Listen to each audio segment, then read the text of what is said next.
This week's parasha in Deuteronomy deals with one of the most critical issues in the Bible, and really to humanity on the whole, the issue of justice and appointing the right people who will be worthy and qualified to mete out that justice.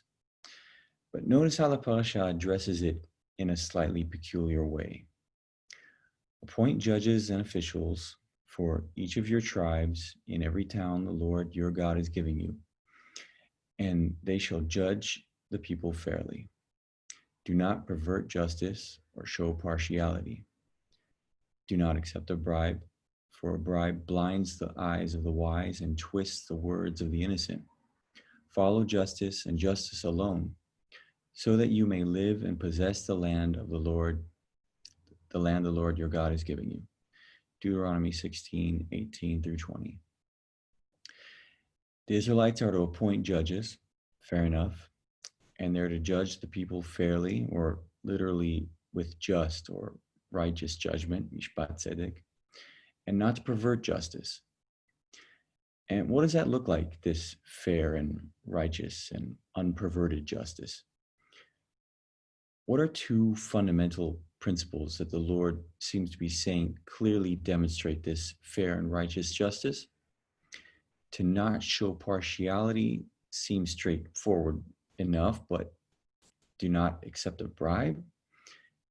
This is the defining feature of a godly legal system.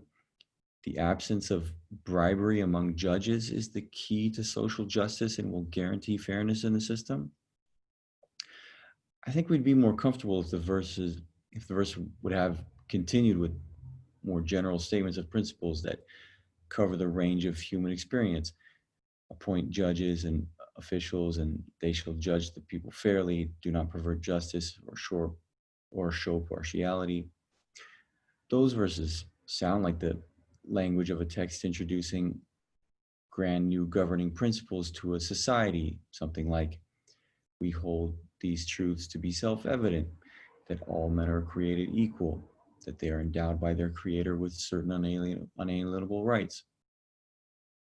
But the abrupt focus on what seems like a more narrow issue might be difficult for us to appreciate today in our mostly modern societies, where it isn't necessarily common practice to bribe judges in our court system. Anyone who has spent a significant amount of time in countries where bribery is prevalent knows how completely corrosive it is to the fabric of a society.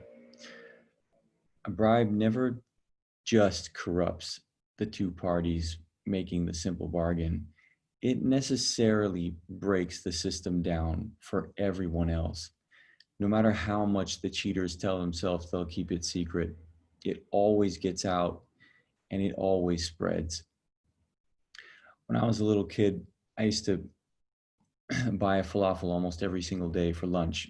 And I always swore I would open my own falafel shop just so I could enforce a proper line for customers. If only the falafel guy would ignore the largest, loudest guy who cut to the front of the line, he would see it doesn't pay to cheat and go to the back. Instead, his loud mouth was rewarded with the falafel guy's attention, which of course causes the entire line to collapse, biggest and loudest to the front, and smallest and weakest squeezed to the back. Survival of the fittest. Instead of standing calmly in line, perhaps even engaging in friendly conversation with the person next to you, or looking out for the elderly woman who might like to go ahead of you since she's carrying all those bags, you become anxious and suspicious of everyone around you. You have to be constantly on your guard against other aggressors. And because the only way to the front is to be aggressive and manipulative yourself, that's what you become, corrupted by the system. That's what happens to a 9-year-old at the falafel stand. But I think it's true for society on a larger scale when it comes to widespread corruption. And it isn't just that one becomes suspicious and manipulative in their dealings with the courts, but clearly that lack of trust insidiously permeates every other human interaction. I remember Randall Booth telling an anecdotal story from his years in Sudan that illustrates this well. He shared how one couldn't simply leave water out to drink for people walking long distances who might pass the house, as they wouldn't dare touch it for fear it was cursed and left maliciously to harm strangers. Such was the general lack of trust in society. Of course, I'm not naive about the often thin veneer of rule of law in our Western societies. When the richest companies in the US and Europe and right here in Israel are able to arrange for extraordinary tax breaks and legal loopholes by way of their political connections and influence, and in ways that disadvantage the less wealthy, it should remind us of the verse that says, "Do not pervert justice, do not show partiality to the poor or favoritism to the great, but judge your neighbor fairly." Leviticus 19:15. Showing partiality to the poor or favoritism to the great, that's just plain old corruption. Whether it's in a dusty Sudanese courthouse or obscured behind pages and pages of arcane legalese in legislation tailor-made for Facebook and Apple's benefit, the principle is often the same. Only one hurts more than the other. One hurts more people than the other. But I wanted to highlight that phrase, showing partiality, that shows up both here and in Leviticus, both here in Leviticus and in our passage in Deuteronomy. In Hebrew, it's lo takir panim, or often it shows up as lo tisa panim. Some English translations have it as don't show partiality or don't show favoritism. Some of you may be fond of the way your older translations said, don't be a respecter of persons. But the phrase literally means don't behold or don't discern their face, as if to say, choose not to recognize the face you're looking at so that, and the rest is implied, so that it won't change how you judge their actions. In other words, act as if you don't know that this person is rich or poor or someone you know or your brother or in some way in possession of some judgment-altering fact about their lives. Act as if you didn't know that about them. Now, how would you pass judgment on them knowing that they murdered their neighbor or conversely were murdered by their neighbor? The discrimination can work in either direction. Fascinatingly, God's ultimate demonstration of his love and commitment to his people are described in precisely those terms just a few chapters earlier. God has just made a covenant with them after rewriting the commandments on the stone tablets that have just been smashed. And he says the following in Deuteronomy 10:12-22.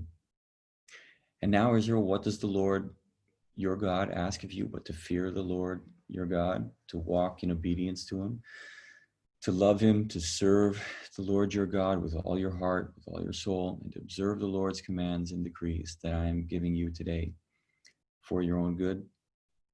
Okay, got it, no problem. He's God, we love and obey him with all our heart and soul.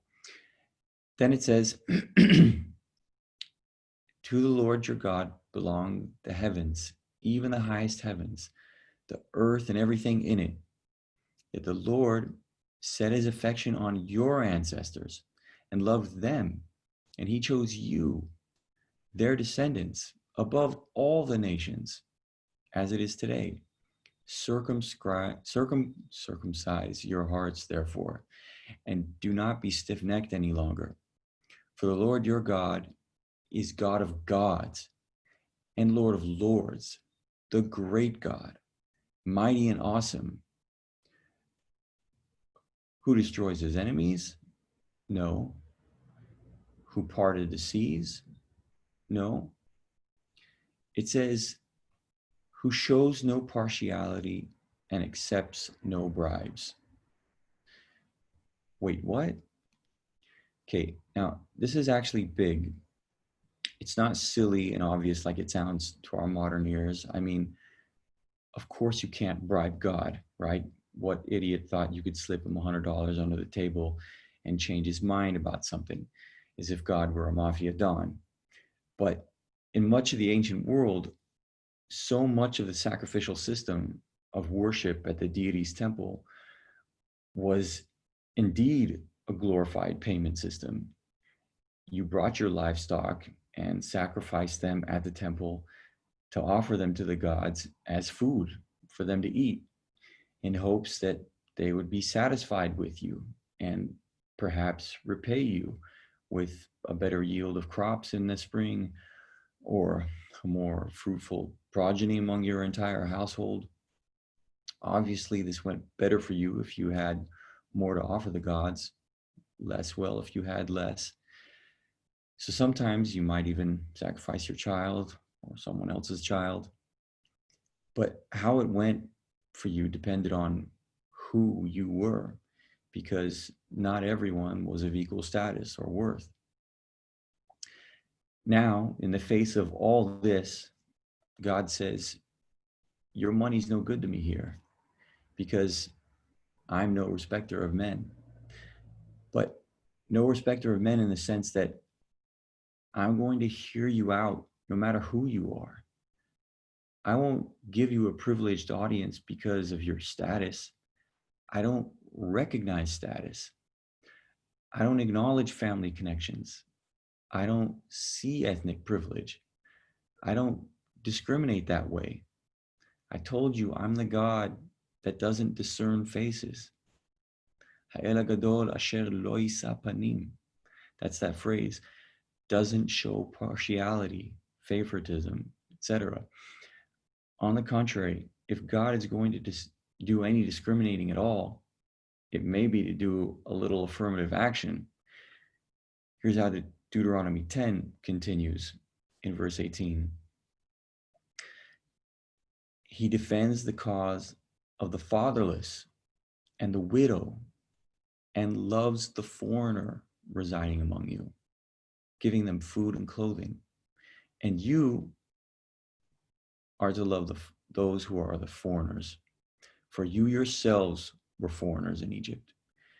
Fear the Lord your God and serve him. Hold fast to him and take your oaths in his name. He is the one you praise. He is your God who performed for you those great and awesome wonders you saw with your own eyes. Your ancestors who went down into Egypt were 70 in all. And now the Lord your God has made you as numerous as the stars in the sky. This is an incredible act of self-restraint on the part of God, a self-imposed limitation. This notion that he will not discriminate, not distinguish between people, between families, status and classes, that he chooses not to see those discriminating factors, that he chooses not to see those discriminating factors so as not to prejudice his judgment.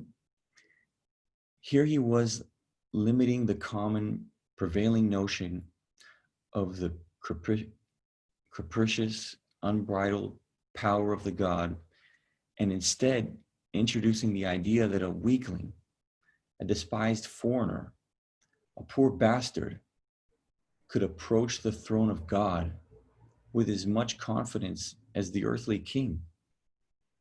Imagine how, from the ancient perspective, how laughable this must have seemed. What a recipe for chaos and disaster. What are we going to do with all this peasant riffraff of the earth flooding in the temples and feeling they're entitled to have whatever petition heard and answered as if they're royals? We'll have anarchy. Of course, it's only from our vantage point that we can see how in this uniquely Judeo-Christian idea of equality across classes and ethnicities and sexes that we have the beginnings of the notions of equal human rights and the foundations of societies built on mutual trust and solidarity. I spoke last time about how Deuteronomy introduces the idea of severe checks and balances on the monarch in this parasha, and how it is this very idea of limitations on power, of instituting a system of checks and balances that imbues it with so much strength. In fact, that the biblical judges were to operate independently of the king was a hugely important innovation that empowered, not weakened the judiciary, increasing the court's independence, fortified its credibility. The more you trust an institution, the stronger it becomes. By giving up power, it became more powerful. By the way, this was equally true for the king.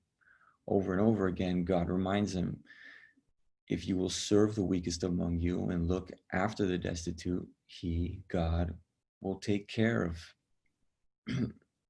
what you worry about most, the fate of the entire nation.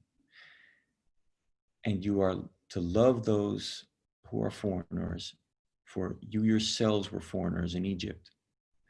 And how did God take care of the Israelites in return? Your ancestors who went down into Egypt were 70 in all, and now the Lord your God has made you as numerous as the stars in the sky. It is a counterintuitive bargain God strikes with his people. Don't seek your own advancement, not even your families or your nations. In fact, don't be concerned about that at all. Instead, look to help out those losers over there that seemingly have nothing to do with your concerns. And I'll work everything out and show you how everything is indeed all connected in the end.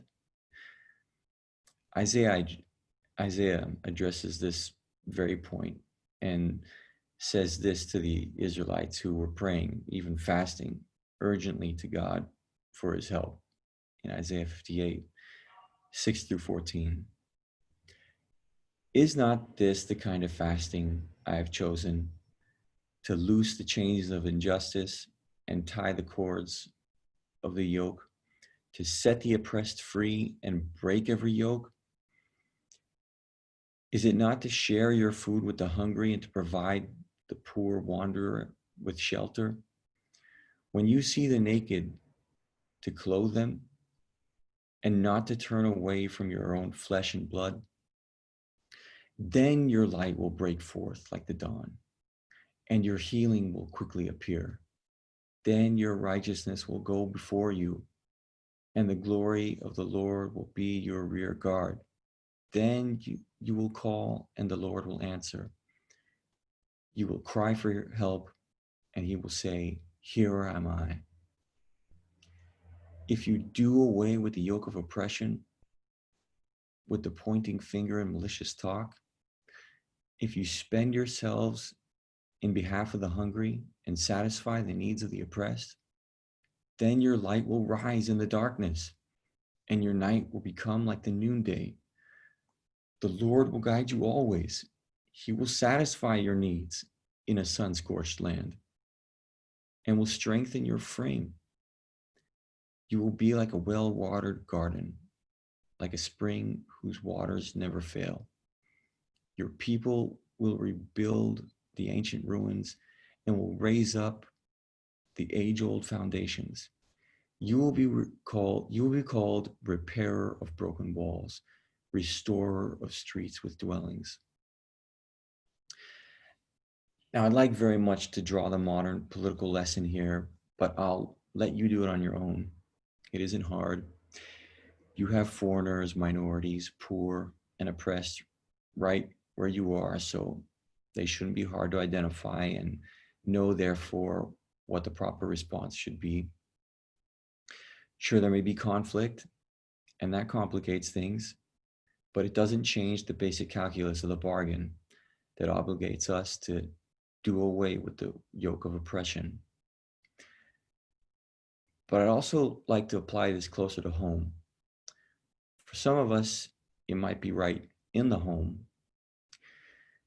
Being so many hours in the house has made me realize what a tyrant I can be in my own living room, and wonder how many prayers my boys have prayed to have my yoke of oppression broken. I know for certain they have a strong sense of impartiality and rise up in righteous indignation at the slightest inkling that one of them might be allowed, for example, to open an Instagram account at a younger age than the other, or cross the street without having to hold hands before it's time, or some other transgression. But Baba, you let him when he was 9. It's not fair.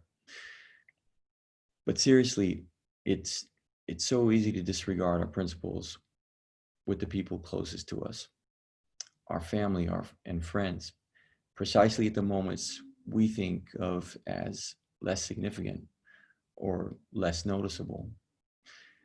But as Jesus said in the parable of the shrewd manager, whoever can be trusted with very little can be trusted with much. And whoever is dishonest with very little will also be dishonest with much. This has been the hardest lesson for me to internalize. If I would stop fretting about my own fate and ego and stop neglecting what I think are the little things, He is faithful to take care of the most important things in our lives.